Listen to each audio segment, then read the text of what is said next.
நம்ம சேனலில் என்ன பார்க்க போகிறோன்னா வீட்டிலே ரொம்ப சுலபமாக ஃபெவிகால் கம் எப்படி செய்யலாம் தான் பார்க்க போகிறோம்.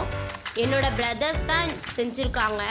வீடியோவை ஸ்கிப் பண்ணாமல் ஃபுல்லாக பாருங்கள். நம்ம சேனலை ஃபஸ்ட் டைம் பார்க்குறவங்க மறக்காமல் சப்ஸ்கிரைப் பண்ணிடுங்க.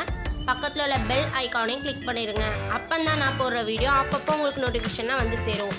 இப்போ நம்ம வீட்டில் எப்படி கம் செய்யலான்னு போய் பார்க்கலாமா? வாங்க ஃப்ரெண்ட்ஸ், வீடியோக்குள்ளே போகலாம். Welcome to our channel.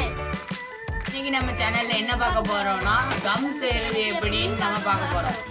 Come வந்து எங்க ஊர்ல இருக்க கடையில நான் கேட்டு பார்த்தேன், அது கிடைக்கவே இல்லை. அதனால நான் இப்போ செஞ்சிருக்கேன். அதை செஞ்சதை நம்ம போய் பார்க்கலாம். வாங்க வீடியோக்குள்ள போகலாம். நம்ம மைதா மாவு 2 ஸ்பூன் ஆட் பண்ணிக்கலாம். நம்ம மைதா மாவு 2 ஸ்பூன் ஆட் பண்ணிக்கலாம். உப்பு 1/2 ஸ்பூன் போட்டுக்கலாம். 1/2 ஸ்பூன் பவுடர் சுகர் போட்டுக்கலாம். சுகர் மாவு போட்டுக்கலாம். 1 ஸ்பூன் 6 ஸ்பூன் வாட்டர் ஆட் பண்ணிக்கலாம்.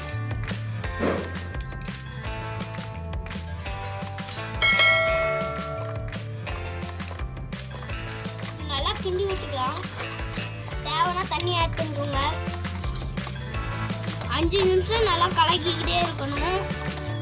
அது கெட்டியாகவும் வரக்கூடாது, தண்ணியாகவும் வரக்கூடாது.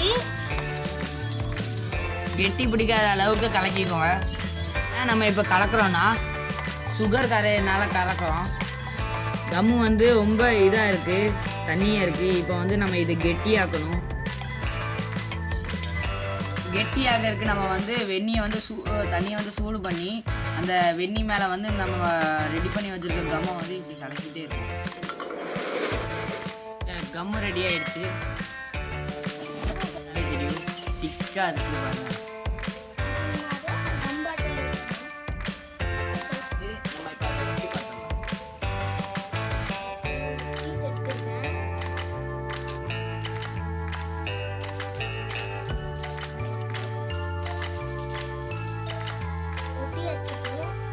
நல்லா வரல, இப்போ எடுத்தா வர மாட்டேங்குது.